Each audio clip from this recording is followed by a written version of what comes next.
Hello students, my name is Devojit Shah and welcome to my YouTube channel Laws of Physics। आज के lecture में हम electric field due to circular arc और electric field due to charge wire के topic पर कुछ बहुत अच्छा न्यूमेरिकल आप लोगों के साथ डिस्कस करेंगे। वीडियो बहुत ही इंटरेस्टिंग और शानदार होने वाला है। मैं आप लोगों को एक रिक्वेस्ट करूंगा, आप लोग मेरा लास्ट वीडियो मतलब प्रीवियस वीडियो जरूर देख के आना ये वीडियो देखने से पहले, क्योंकि लास्ट वीडियो में मैंने सर्कुलर आर्क और चार्ज थ्रेड के ऊपर एक बहुत कंसेप्ट आप लोगों को दिया है। बहुत सारा कंसेप्ट आप लोगों के साथ डिस्कस किया है, सारा डिटेल्स में फॉर्मूला आप लोगों के साथ डिटेल्स में एनालाइज किया है। फॉर्मूला क्या होगा, डायरेक्शन क्या होगा, फिर उस फॉर्मूला को हम लोग कैसे न्यूमेरिकल में अप्लाई करते हैं वो भी मैंने आप लोगों के साथ डिटेल्स में डिस्कस किया है। आप लोग प्रीवियस वीडियो देख के इस वीडियो में आना। तो बिना टाइम वेस्ट किए आज का जर्नी स्टार्ट करते हैं। तो ये आज का पहला प्रॉब्लम और ये प्रॉब्लम बहुत ही शानदार है। अगर फॉर्मूला पता हो तो आप लोग खुद से ही ये प्रॉब्लम को कर सकते हैं, बहुत ही इजी है। आप लोग एक बार देख लीजिए। ये है uniformly charge infinite wire having linear charge density lambda. Infinite wire के वजह से इलेक्ट्रिक फील्ड का एक्सप्रेशन कितना होता है, lambda by 2 pi epsilon not R, और डायरेक्शन क्या होता है उससे दूर की तरफ। ये हमने लास्ट वीडियो में ऑलरेडी डिस्कस किया है। तो इस वायर से R1 डिस्टेंस पर है माइनस क्यू चार्ज और R2 डिस्टेंस पर है प्लस क्यू चार्ज, और ये एक डाइपोल है। तो हमें क्या निकालना होगा, find net force on the dipole due to the wire. ये चार्ज इस डाइपोल के ऊपर कितना नेट फोर्स अप्लाई कर रहा है वो हमें फाइंड करना होगा। आप लोग खुद से एक बार ट्राई कर लीजिए वीडियो पॉज करके। 1 2 3। आई होप आप लोगों ने ये प्रॉब्लम सॉल्व कर लिया होगा। तो एक बार देख लीजिए। Electric uniformly charge infinite wire की वजह से जो इलेक्ट्रिक फील्ड होगा वो किस डायरेक्शन में होगा, वो इस डायरेक्शन में होगा। फॉर्मूला क्या होता है, normal formula E equal to lambda by 2 pi epsilon not r। ठीक है, अच्छा तो मैं सिर्फ अभी डायरेक्शन लिख रहा हूं। तो प्लस q के ऊपर जो फोर्स अप्लाई होगा वो इस डायरेक्शन में होगा, क्योंकि इलेक्ट्रिक फील्ड तो है इस डायरेक्शन में। तो ऑब्वियसली प्लस q चार्ज के ऊपर जो फोर्स अप्लाई होगा वो इस डायरेक्शन में होगा, वो होगा q इनटू E2। इसको मैं डिनोट कर रहा हूं।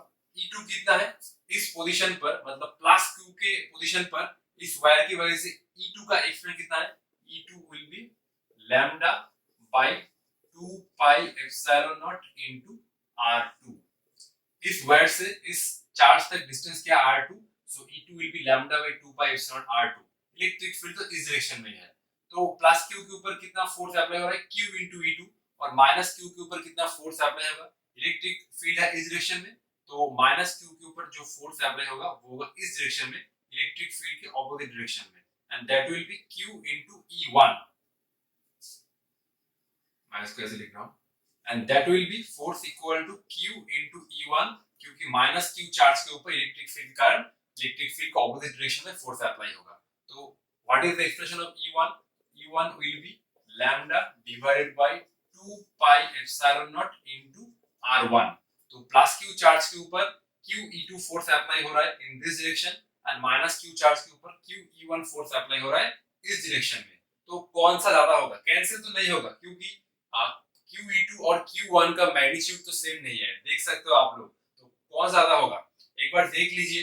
क्योंकि R1 छोटा है, R1 is greater than R2, तो डिनोमिनेटर इसका छोटा है, तो E1 will be greater. So net force on the dipole F net equal to Q E1 ज्यादा होगा क्योंकि R1 छोटा है, तो Q E1 minus of Q E2। Q मैं कॉमन ले रहा हूं, तो E1 minus of E2, and Q E1 का एक्सप्रेशन क्या है, lambda by 2 pi epsilon not into R1 minus lambda by 2 pi epsilon not into R2। तो यहां से बन रहा है F नेट। तो F नेट कितना आ रहा है, यहां से मैं कॉमन ले सकता हूं, क्या कॉमन ले सकता हूं, Q lambda by 2 pi epsilon not, तो Q lambda by 2 pi epsilon not, Q lambda by 2 pi epsilon not 1 by R1 minus of 1 by R2। तो ये हुआ net force on the dipole due to the infinite wire. Problem बहुत ही conceptual था और बहुत ही आसान था। ये टाइप का प्रॉब्लम बोर्ड हो, जेई मेंस हो या नीट हो, सबके लिए ये प्रॉब्लम बहुत ही इंपॉर्टेंट है। ठीक है, आप लोग एक बार देख लीजिए। हम नेक्स्ट प्रॉब्लम की तरफ चलते हैं। इस प्रॉब्लम डिस्कस करने से पहले मैं आप लोगों के साथ सेंट्रीफ्यूगल फोर्स का कांसेप्ट डिस्कस करूंगा, क्योंकि बहुत सारा स्टूडेंट भूल गए हैं अभी क्लास 11 में क्या था सेंट्रीफ्यूगल फोर्स। तो मैं आप लोगों को ऑलरेडी प्रॉमिस किया था कि मैं प्रॉब्लम के साथ कांसेप्ट भी आप लोगों को बताता रहूंगा, इसलिए एक बार देख लीजिए। सेंट्रीफ्यूगल फोर्स क्या है? ये एक पार्टिकल है, सर्कुलर पाथ में घूम रहा है, स्पीड कांस्टेंट है, आप लोग देख सकते हैं। लेकिन लेकिन जो वेलोसिटी है, जो वेलोसिटी का डायरेक्शन है, वो हर एक पॉइंट पर चेंज कर रहा है। वेलोसिटी का जो मैग्नीट्यूड है वो तो सेम है v, लेकिन वेलोसिटी का डायरेक्शन चेंज हो रहा है। आप लोग देख सकते हैं इस पॉइंट पर वेलोसिटी डायरेक्शन है इस डायरेक्शन में, इस पॉइंट पर वेलोसिटी डायरेक्शन है इस डायरेक्शन में, इस पॉइंट पर वेलोसिटी डायरेक्शन है इस डायरेक्शन में, इस पॉइंट पर इस डायरेक्शन में। तो वेलोसिटी का डायरेक्शन चेंज होने की वजह से पार्टिकल के ऊपर जो फोर्स अप्लाई होता है दैट इज सेंट्रीपेटल फोर्स। और सेंट्रीपेटल फोर्स का एक्सप्लेन क्या है? mv²r। और सेंट्रीपेटल फोर्स का डायरेक्शन क्या है? Centripetal force always acts towards the centre. जब पार्टिकल इस सर्कुलर पाथ में घूम रहा है, पार्टिकल के ऊपर हर एक जगह पर टुवर्ड्स द सेंटर एक फोर्स अप्लाई हो रहा है। देख सकते हो इस पॉइंट पर towards centre, towards the centre, towards the centre and towards the centre. ठीक है, हर एक जगह पर पार्टिकल जब इधर आ रहा है तब भी टुवर्ड्स द सेंटर, जब पार्टिकल इधर आ रहा है तब भी टुवर्ड्स द सेंटर। तो सेंट्रीपेटल फोर्स हर वक्त टुवर्ड्स द सेंटर अप्लाई होता है पार्टिकल के ऊपर। अब इस कॉन्सेप्ट को देखो कि मान लो कि एक इलेक्ट्रॉन है, इलेक्ट्रॉन एक सर्कुलर पाथ में घूम रहा है और उस सर्कुलर पाथ के सेंटर में एक न्यूक्लियस है जिसका चार्ज है Zd, इलेक्ट्रॉन का चार्ज है इलेक्ट्रॉन माइनस। ठीक है, अब ये इलेक्ट्रॉन यूनिफॉर्म सर्कुलर मोशन में है। यूनिफॉर्म सर्कुलर मोशन मतलब ये कांस्टेंट स्पीड के साथ घूम रहा है। ऑब्वियसली इसका वेलोसिटी का जो डायरेक्शन है वो चेंज हो रहा है और वेलोसिटी के डायरेक्शन चेंज होने की वजह से ही उसके ऊपर सेंट्रीपेटल फोर्स अप्लाई हो रहा है टुवर्ड्स द सेंटर। ठीक है, अब इस केस में हम लोग इक्वेट कर सकते हैं centripetal force equal to electrostatic force. अब हमें ये समझना होगा कि सेंट्रीपेटल फोर्स कोई नया फोर्स नहीं है, कोई एक फोर्स सेंट्रीपेटल फोर्स का रूप ले लेता है, कोई एक फोर्स सेंट्रीपेटल फोर्स का रूप ले लेता है। तो इस केस में क्या हो रहा है? इस केस में ये न्यूक्लियस इलेक्ट्रॉन को अट्रैक्ट कर रहा है। कौन से फोर्स से? इलेक्ट्रोस्टैटिक फोर्स, जो कूलम्ब फोर्स है 1/4πε q1 q2/r²। तो न्यूक्लियस इलेक्ट्रॉन के ऊपर जो फोर्स अप्लाई कर रहा है, न्यूक्लियस इलेक्ट्रॉन को इस डायरेक्शन में फोर्स अप्लाई कर रहा है towards the centre. Fe electrostatic force जो हम लोग लिखे हैं 1/4πε, यही इलेक्ट्रोस्टैटिक फोर्स इस केस में सेंट्रीपेटल फोर्स का रूप ले रहा है। Simple as that. कोई भी फोर्स सेंट्रीपेटल फोर्स का रूप ले लेता है जब कोई पार्टिकल सर्कुलर पाथ में घूमता है। तो इस केस में इलेक्ट्रोस्टैटिक फोर्स सेंट्रीपेटल फोर्स बन रहा है, तो Fe electrostatic force, Fc centripetal force. Centripetal force का तो एक्सप्रेशन है mv²r और इलेक्ट्रोस्टैटिक फोर्स का इक्वेशन क्या है? 1/4πε q1 q2/r²। q1 क्या है? न्यूक्लियस का चार्ज और एक चार्ज है electron e divide by their distance का स्क्वायर। ठीक है, तो जब कोई पार्टिकल सर्कुलर पाथ में घूमता है तो कोई एक फोर्स सेंट्रीपेटल फोर्स का रूप ले लेता है। तो ऐसा कोई इक्वेशन आएगा, हम लोग डिफरेंट केस जब डिस्कस करेंगे नेक्स्ट प्रॉब्लम में, तो सेंट्रीपेटल फोर्स को कोई एक फोर्स के साथ इक्वेट करना होगा, तभी हम लोग आइदर ये पार्टिकल का मतलब मान लो कि इस केस में इलेक्ट्रॉन है तो इलेक्ट्रॉन का वेलोसिटी या रेडियस निकाल सकते हैं। ठीक है, तो आप लोग एक बार देख लीजिए। हम लोग नेक्स्ट प्रॉब्लम में चलते हैं। ये हमारा सेकंड प्रॉब्लम, और ये problem uniformly charge infinite wire और सेंट्रीपेटल फोर्स का मिक्स्ड प्रॉब्लम है। तो आप लोग देख सकते हैं कि ये प्रॉब्लम बहुत ही शानदार है। अगर किसी को फॉर्मूला और कंसेप्ट दोनों ही आता है तो उसके लिए ये प्रॉब्लम मतलब बहुत ही अच्छा है। ठीक है, तो आप लोग एक बार देख लीजिए, आप लोग खुद से ही ट्राई कर सकते हैं, मैं एक बार डिस्कस कर देता हूँ। ये है यूनिफॉर्मली चार्ज इनफाइनाइट वायर। ठीक है, लीनियर चार्ज डेंसिटी है लैम्डा। अब एक इलेक्ट्रॉन इसके परपेंडिकुलर प्लेन में कांस्टेंट स्पीड के साथ घूम रहा है। r is the radius, electron का मास है m, चार्ज है -e। Electron is rotating around the wire in a perpendicular plane of the wire। हमें क्या निकालना है? Find the kinetic energy of electron, और दूसरा निकालना है plot the graph of kinetic energy versus lambda. इसको मैं थोड़ा आप लोगों को समझा देता हूँ कि मान लो कि ये है वायर। ठीक है, ये है वायर और इस रिंग में मतलब इस परपेंडिकुलर प्लेन में आप लोग देख सकते हैं कि अगर ये है ये है वायर और ये है इलेक्ट्रॉन का पाथ। तो इसके परपेंडिकुलर प्लेन में इलेक्ट्रॉन घूम रहा है। ये है वायर और ये है जो रिंग है, ये है इलेक्ट्रॉन का ऑर्बिट। ठीक है, तो वायर के परपेंडिकुलर प्लेन में इलेक्ट्रॉन घूम रहा है ऐसे। ठीक है, तो हमें kinetic energy of electron find करना होगा। हम लोग कैसे कर सकते हैं, एक बार देखो। तो इलेक्ट्रॉन के ऊपर सेंट्रीपिटल फोर्स कितना होगा, mv²r।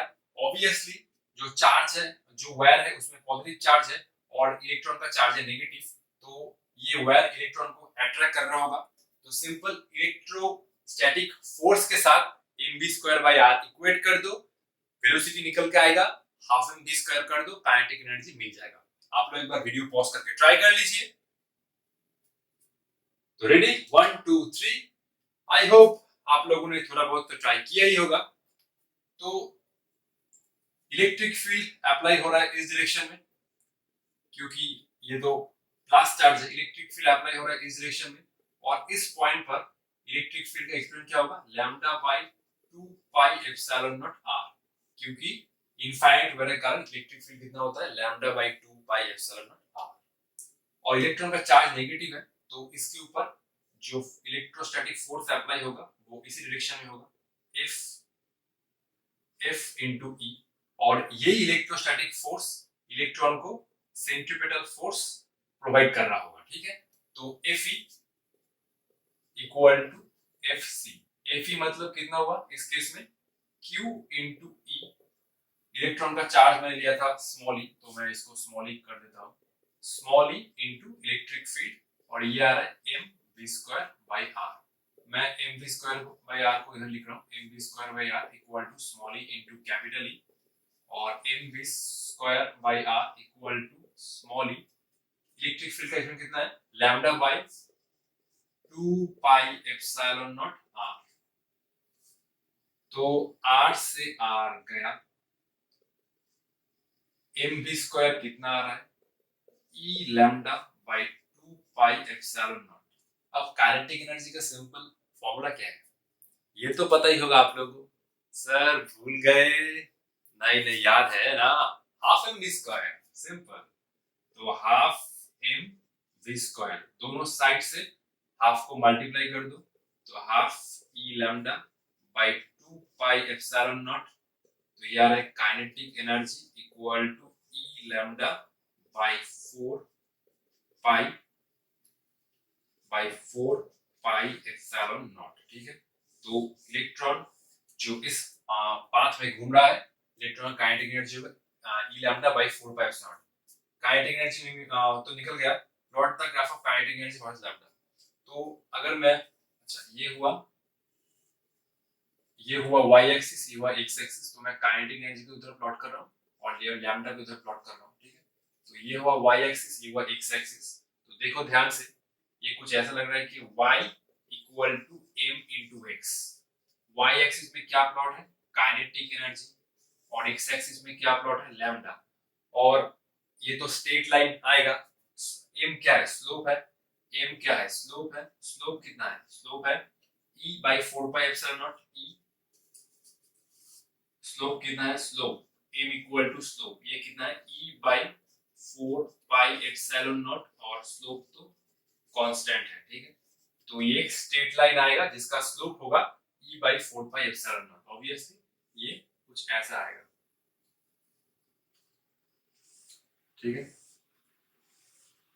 ये जो स्लोप आएगा, मतलब मान लो कि कुछ थीटा है, तो m equal to slope that is equal to tan theta, और ये आएगा E/4πε0। ठीक है, तो ये होगा एक स्ट्रेट लाइन का ग्राफ। ठीक है, प्रॉब्लम बहुत इंटरेस्टिंग था, सब कुछ कंसेप्ट आना होगा तभी हम लोग इस टाइप के प्रॉब्लम को टैकल कर सकते हैं। ठीक है, तो हम लोग नेक्स्ट प्रॉब्लम की तरफ चलते हैं।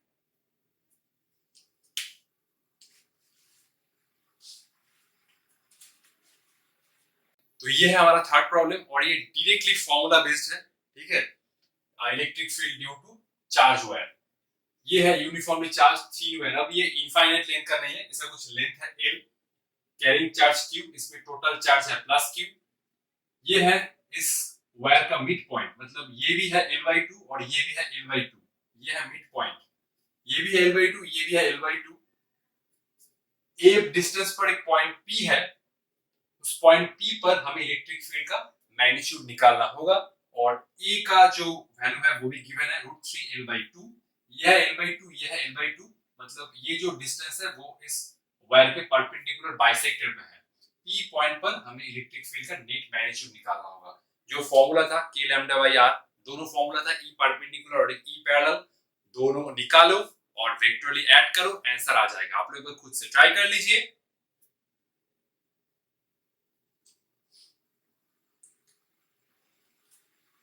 तो हुआ प्रॉब्लम, आई थिंक आप लोगों का हो गया।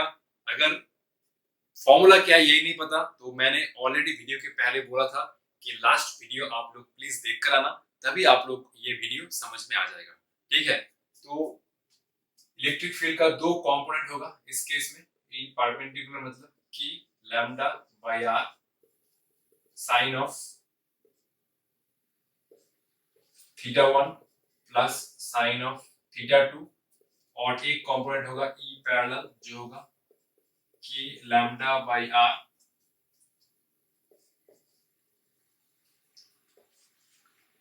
cos of θ1 minus cos of θ2। अच्छा, इस केस में ध्यान से सोचो तो E पैरेलल क्या एग्जिस्ट करेगा? एक बार ध्यान से सोचो, E पैरेलल इस केस में एग्जिस्ट नहीं करेगा। क्यों नहीं एग्जिस्ट करेगा? देखो एक बार, तो मैं इस एंड को इस एंड से ज्वाइन कर रहा हूं, तो ये हुआ थीटा और ये भी हुआ थीटा, क्योंकि इस पॉइंट के रेस्पेक्ट में ये तो मिड पॉइंट, तो मिड पॉइंट के रेस्पेक्ट में ये भी है l/2, ये भी है l/2, तो दोनों एंड P पॉइंट पर सेम ही एंगल बनाएगा।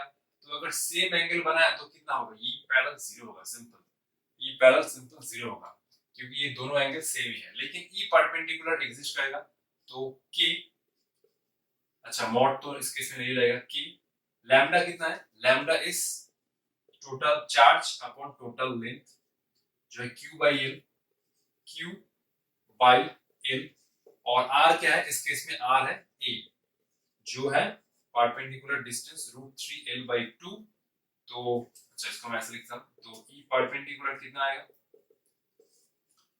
K means 1/4πε0, lambda means Q/L, total charge upon total length, ये पूरा L लेंथ है, और 1/R, 1/R कितना होगा? 2/√3l, 2/√3l, ये दोनों एंगल सेम है, तो ये आएगा 2 ऑफ sin थीटा, तो ये आ रहा है twice KQ by √3l square sin theta. अच्छा, ये 2 और 2 4 होगा, 4KQ by √3l square sin theta कितना होगा? sin थीटा कितना होगा मैं साइड में निकाल लेता हूँ। sin थीटा होगा बेसिकली परपेंडिकुलर बाय हाइपोटेन्यूज। अगर ये थीटा है तो ये है परपेंडिकुलर और ये है हाइपोटेन्यूज। परपेंडिकुलर कितना है? ये है l/2, so perpendicular is l/2, और हाइपोटेन्यूज कितना है? ये है l/2, परपेंडिकुलर इज l/2, ये है a, तो हाइपोटेन्यूज कितना आएगा? आएगा Pythagoras theorem l²/4 plus a²।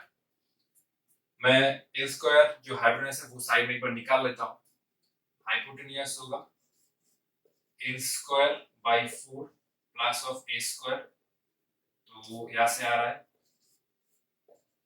l²/4, a² मतलब 3l²/4, a² कितना होगा? 3l²/4, तो 3l²/4 ये आ रहा है कुछ 4l²/4, 4 से 4 गया, ये आएगा सिंपल l। तो हाइपोटेन्यूज कितना आ रहा है? सिंपल l आ रहा है इस इक्वेशन को सॉल्व करके। a² इज 3l²/4, 4 से 4 गया, ये आ रहा है हाइपोटेन्यूज l, तो हाइपोटेन्यूज कितना आ रहा है? l, तो l से l गया, sin थीटा आ रहा है सिंपल हाफ, हाफ को मैं अगर मल्टीप्लाई करूं हाफ, तो 4 से ये आया 2, तो ये कितना है? Twice KQ by √3l²।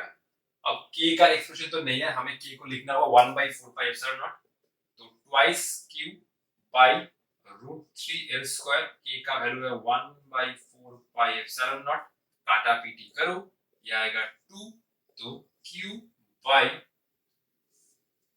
2 pi epsilon not, अच्छा मैं इसको ऐसे लिख रहा हूँ 2√3 पाई एप्सिलॉन नॉट एल स्क्वायर, ठीक है। तो पी पॉइंट पर जो नेट इलेक्ट्रिक फील्ड होगा वो ई परपेंडिकुलर होगा, मतलब ई परपेंडिकुलर मतलब कौन सी डायरेक्शन में, ई परपेंडिकुलर होगा सिंपल इस डायरेक्शन में, ठीक है, ई परपेंडिकुलर, और वही है पी पॉइंट पर इलेक्ट्रिक फील्ड का मैग्नीट्यूड, ठीक है, ई पी, ठीक है।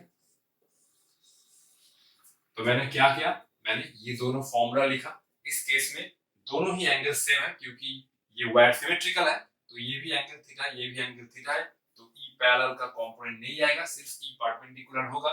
के कितना है 1/4, ठीक है। लैम्डा क्या है, total charge upon length, total charge is q, total length is l, so q/l। r क्या है, ये डिस्टेंस है a जो ऑलरेडी गिवन है √3l/2, तो 1/r कितना होगा 2/√3l, sin theta plus sin theta, दोनों ही एंगल सेम है इसीलिए 2 sin theta, 2 2 4 4k³ √3l square, 2 2 4 k √3l square, sin theta कितना है perpendicular upon hypotenuse, perpendicular l/2, hypotenuse कितना है d square plus d square under root, ये solve मैंने कर लिया, हाइपोटेन्यूज आ गया l, sin थीटा निकालो, परपेंडिकुलर हाइपोटेन्यूज, परपेंडिकुलर कितना है l/2, हाइपोटेन्यूज कितना है l, l से l गया 1/2 आया, और 2 से 2 गया, 4 से 2 गया, अच्छा ये आया ट्वाइस k³ √3l स्क्वायर, इस इक्वेशन में k नहीं है, 2q/√3l स्क्वायर, k का वैल्यू 1/4, सिंपली काटो इसको, तो q/2√3 पाई एप्सिलॉन स्क्वायर, कौन सा ऑप्शन q/2√3, ये तो नहीं होगा, ये भी नहीं होगा, ये भी नहीं होगा, ये है ऑप्शन ए, ठीक है। तो आप लोग एक बार देख लो, बहुत ही सिंपल था, सिर्फ फॉर्मूला बेस्ड प्रॉब्लम था और कुछ भी नहीं था। तो ये आज का फोर्थ प्रॉब्लम, प्रॉब्लम बहुत ही शानदार है और ये प्रॉब्लम सर्कुलर आर्क के ऊपर बेस्ड है, थोड़ा कंसेप्चुअल है, ठीक है। तो ये एक रिंग है, रिंग का रेडियस है r, रिंग में क्यू चार्ज यूनिफॉर्म डिस्ट्रीब्यूट है, टोटल चार्ज है q।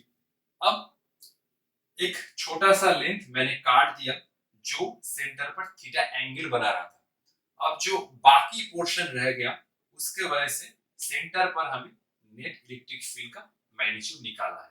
Find the electric field at the centre due to remaining portion, जो ये पोर्शन बच गया, मतलब मान लो कि इस पोर्शन में तो कुछ चार्ज होगा, ठीक है, अब इस पोर्शन में कुछ चार्ज होगा, तो इस पोर्शन में जो चार्ज होगा, तो इस पोर्शन के वजह से सेंटर पर हमें इलेक्ट्रिक फील्ड का मैग्नीट्यूड निकालना है। आप लोग एक बार ट्राई कर लीजिए, मैं थोड़ा हिंट दे देता हूं क्या फॉर्मूला था।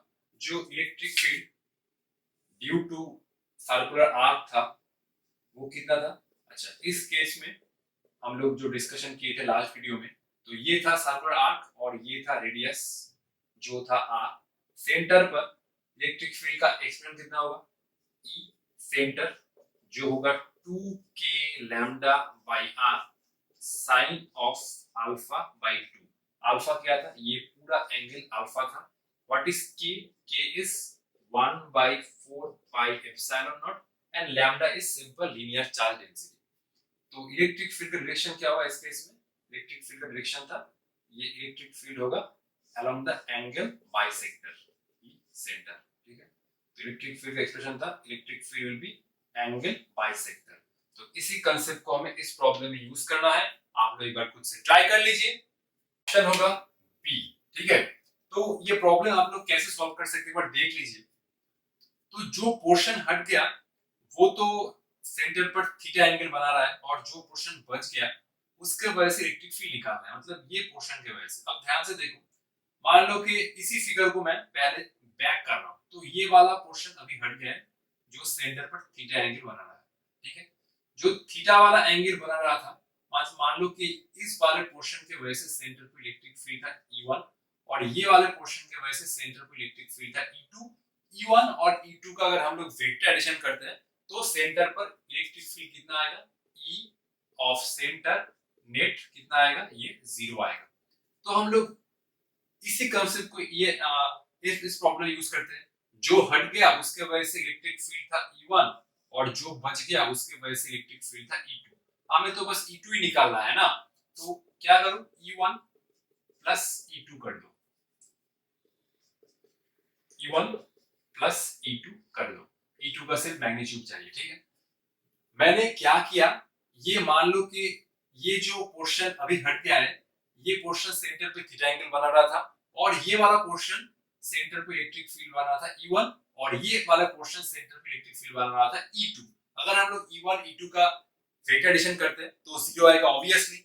इस केस में ये वाला पोर्शन हट गया और हमें इस वाले पोर्शन पर सेंटर पे इलेक्ट्रिक फील्ड निकालना है। तो ये वाले पोर्शन पर सेंटर के इलेक्ट्रिक फील्ड कितना होगा, E2, और E2 तो निकालना होगा, और ये वाला पोर्शन हट गया तो उससे सिर्फ मैं E1 का एक्सप्रेशन लिख दूंगा और ये इसको इधर ले जाऊंगा तो E2 निकल कर आ जाएगा, सिंपल।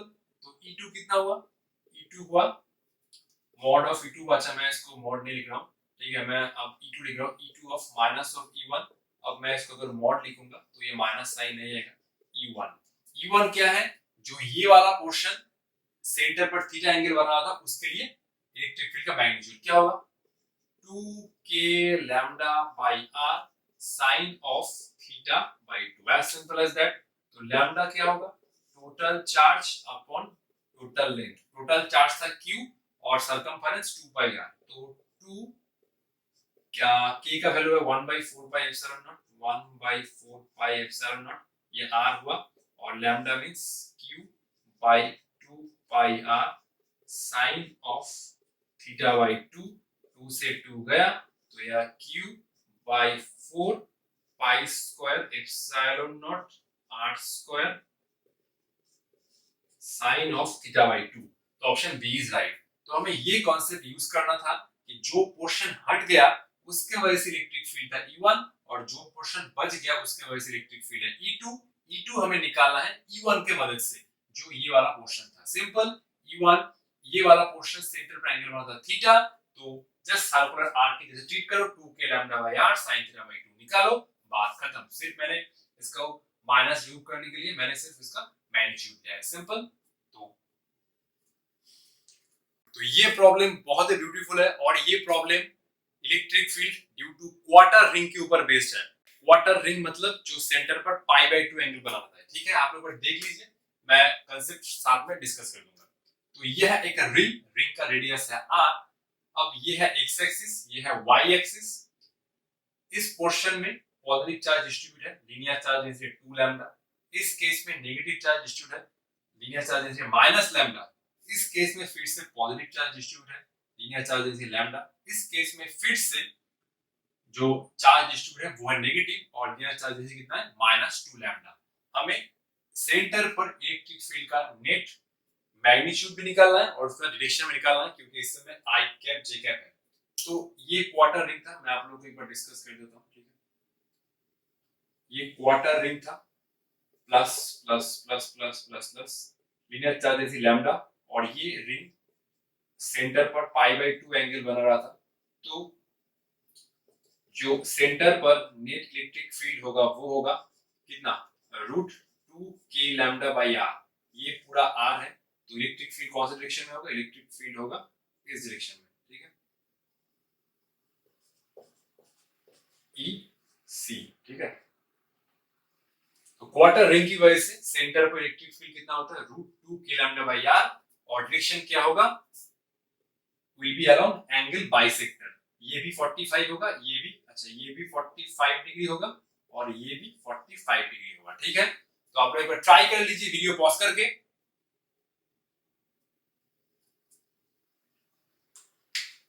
आई होप आप लोगों ने ये प्रॉब्लम सॉल्व कर लिया होगा, और ऑप्शन ए इज राइट, ठीक है।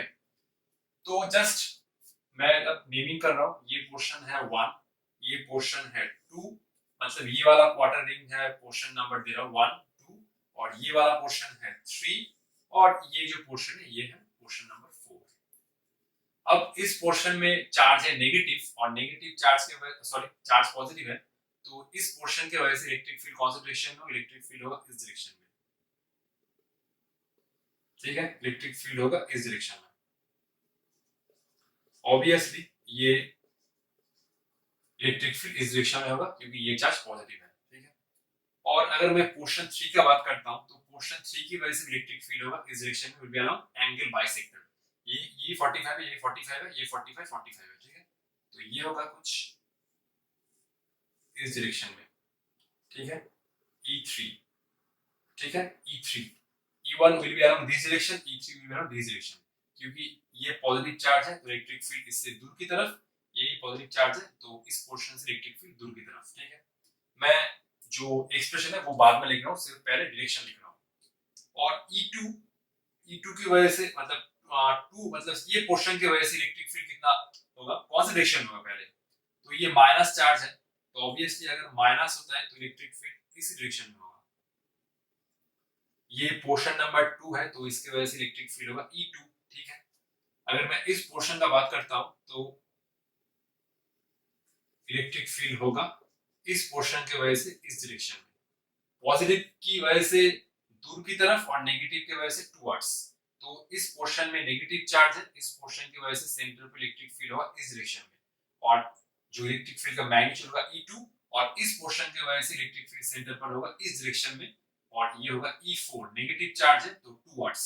अब E1 E2 E3 E4 सबका एक्सप्रेशन लिखो। E1 कितना होगा, E1 मतलब ये 2 लैम्डा है तो √2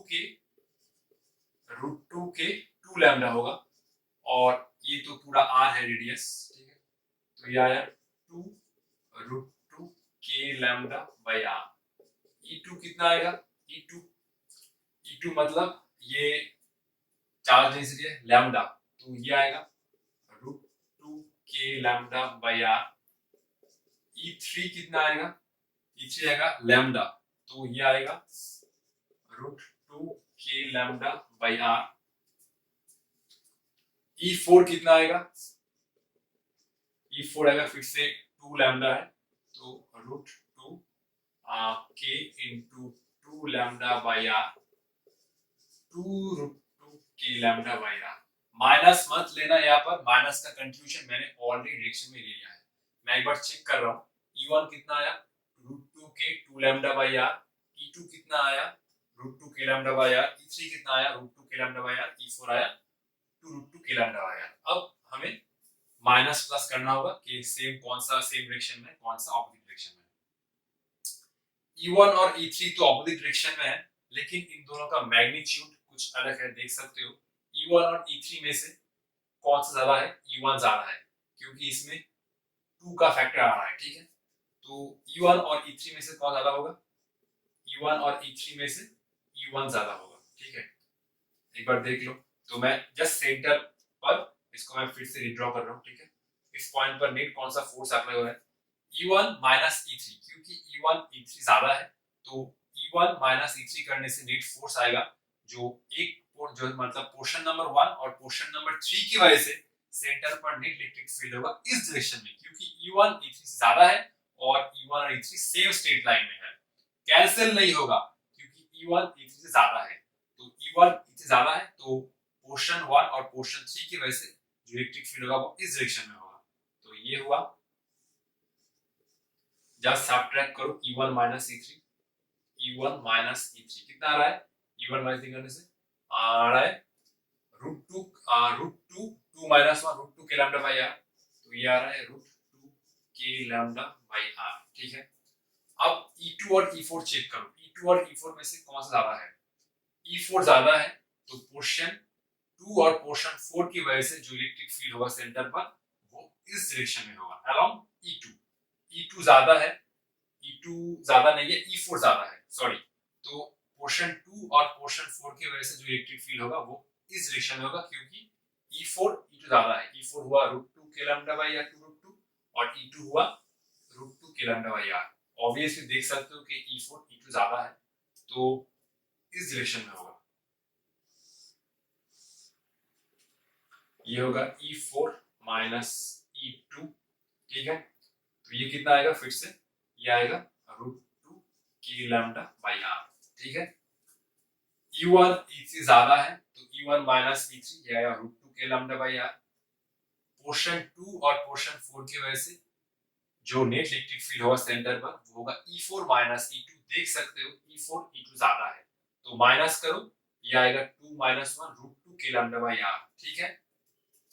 तो मैं फिर से रिड्रॉ कर रहा हूं, तो ये आया एक इलेक्ट्रिक फील्ड सेंटर पर √2 के लैम्डा बाय r, और ये आया एक इलेक्ट्रिक फील्ड जो हुआ √2 k लैम्डा बाई आर। अब नेट इलेक्ट्रिक फील्ड मैं कैसे निकालूं? शॉर्टकट है कुछ? मैंने ऑलरेडी कहा था कि अगर दो वेक्टर का मैग्नीट्यूड सेम होता है और उन दोनों के बीच में एंगल 90 होता है, तो जो रिजल्टिंग वेक्टर का मैग्नीट्यूड होगा वो होगा √2 टाइम्स ऑफ ए, और इन दोनों के बीच में से निकलेगा। मान लो कि ये दोनों वेक्टर है ए बी, ये पूरा एंगल 90 है, तो रिजल्टिंग वेक्टर का जो मैग्नीट्यूड होगा वो होगा √2a। इसके साथ भी 45 डिग्री, इसके साथ भी 45 डिग्री, इन दोनों के बीच में से निकलेगा। तो इस केस में जो सेंटर पर इलेक्ट्रिक फील्ड अप्लाई हो रहा है, नेट इलेक्ट्रिक फील्ड, इसका दो कंपोनेंट है √2 k lambda by are, √2 k lambda by R, तो एकदम बीच में से निकलेगा। और ये पूरा एंगल कितना था देख सकते हो, ये पूरा एंगल कितना था, ये पूरा एंगल था 90 डिग्री। तो नेट इलेक्ट्रिक फील्ड किस डायरेक्शन में आएगा? नेट इलेक्ट्रिक फील्ड आएगा इस डायरेक्शन में, ई नेट। ई नेट कितना आएगा देख लो, ई नेट होगा √2 टाइम्स ऑफ ए। अगर इसको मैं ए मानता हूं, इसको भी ए मानता हूं, तो ये होगा √2 into √2 k lambda by r, that is equal to 2 k lambda by r। ठीक है, और यही होगा नेट इलेक्ट्रिक फील्ड का एक्सप्रेशन। ये होगा 2 k lambda by r, तो नेट इलेक्ट्रिक फील्ड आ रहा है 2 k lambda by r, और ये होगा along नेगेटिव एक्स डायरेक्शन।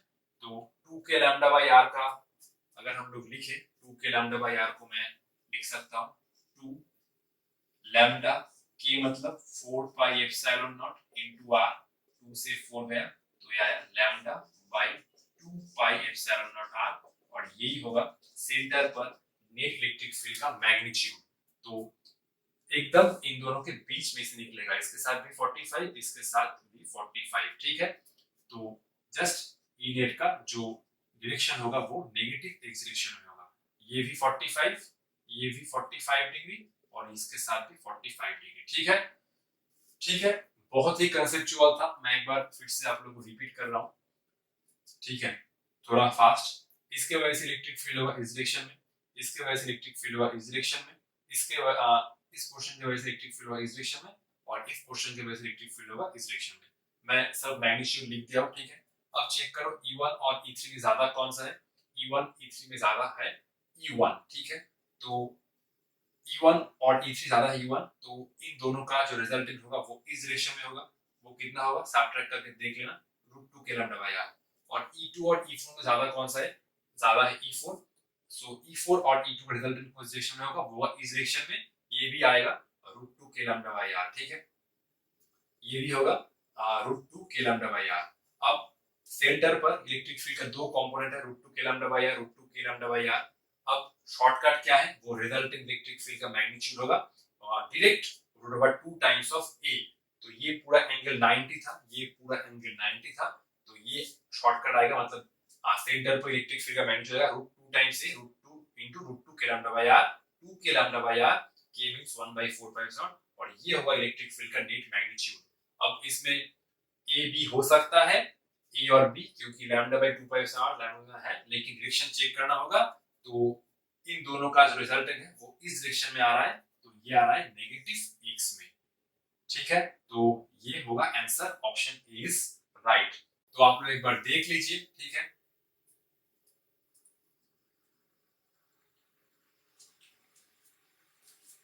तो ठीक है, आज के लिए इतना ही। आई होप ये वीडियो आप लोगों को बहुत पसंद आया होगा। तो मिलते हैं नेक्स्ट वीडियो में, तब तक ऑल द बेस्ट।